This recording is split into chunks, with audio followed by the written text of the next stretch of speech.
Hello and welcome to my channel. My name is Carly and today we're going to begin rereading some of my favorite books of all time. But this is Still Life with Woodpecker. I chose to read this one first just because this is the only book I've reread already. I don't reread books, like, at all. It's just not my thing. This book is an exception. This is one of my favorite books of all time, if not my favorite book of all time. She's very near and dear to my heart. If I can convince one person to read this book, my life's journey will be complete. And actually the tea on that is that I never have a copy of this because I'm always lending it out to other people to force them to read it. And this copy I finally just got and was like, you know what, this is mine. I'm keeping her forever. I'm also trying to start annotating my books. That's just never been my gag. But honestly, I find new things every single time I read this book, so it's kind of easy. There's just so much. It's so good. Okay, the way I like to describe this book is that it is perfect for the hopeless romantic with a sense of humor. I mean, I'm personally crazy about, I need a yummy setting and a strong voice and lovable characters, which there's some tea on that upon this reread. But this book has all of that. Let me just read you the back cover. Still Life with Woodpecker is a sort of a love story that takes place inside a pack of Camel cigarettes. It reveals the purpose of the moon, explains the difference between criminals and outlaws, examines the conflict between social activism and romantic individualism, and paints a portrait of contemporary society that includes powerful Arabs, exiled royalty, and pregnant cheerleaders. It also deals with the problem of redheads. We start out, well, a lot of this is in Seattle, actually, surrounded by blackberries, and actually just finished Where'd You Go, Bernadette, which also takes place in Seattle, surrounded by blackberries. Then we go to Hawaii, and I'm not gonna say where we end up because actually I haven't gotten there yet technically, so bear with me. I mean, where to begin? This book is so good. I know where to begin. I have notes. Basically, one of the my favorite things about this book is you've got a really great story. I love this story.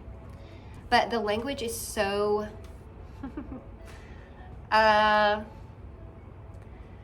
let's see, what's the best way to describe this? It's like a peacock, I guess.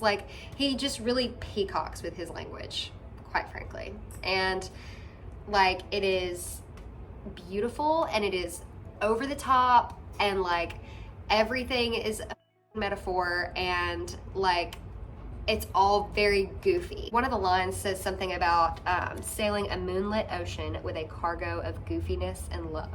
And that's kind of what this book is. It is just goofiness and love. And I personally am very passionate about the Fool's wisdom in tarot. And he is just chock full of that, okay? So if you're a fan of the Fool, you're gonna love her.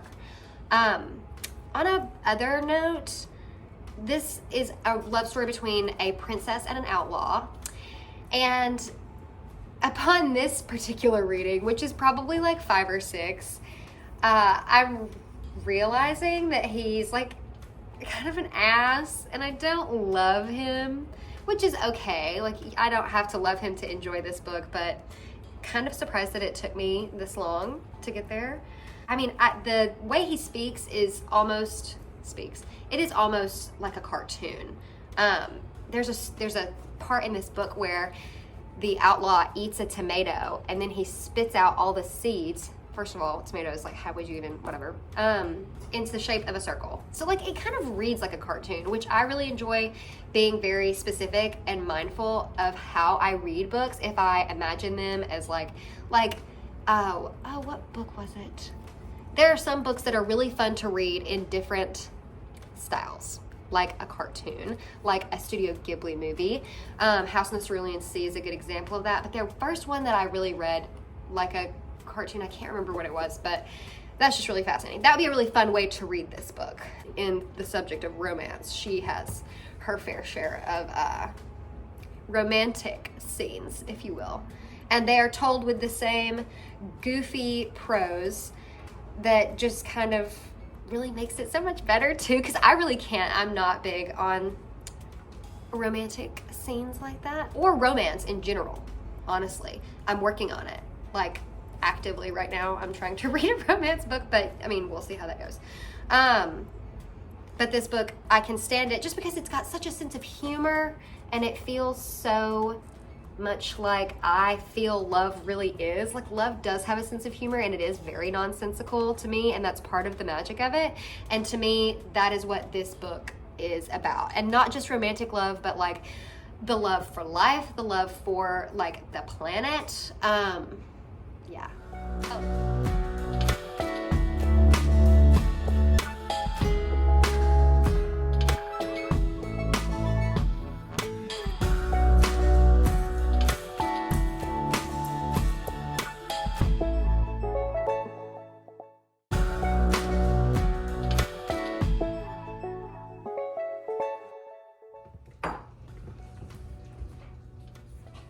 Cheers, team. We did it. She's done. The verdict is in.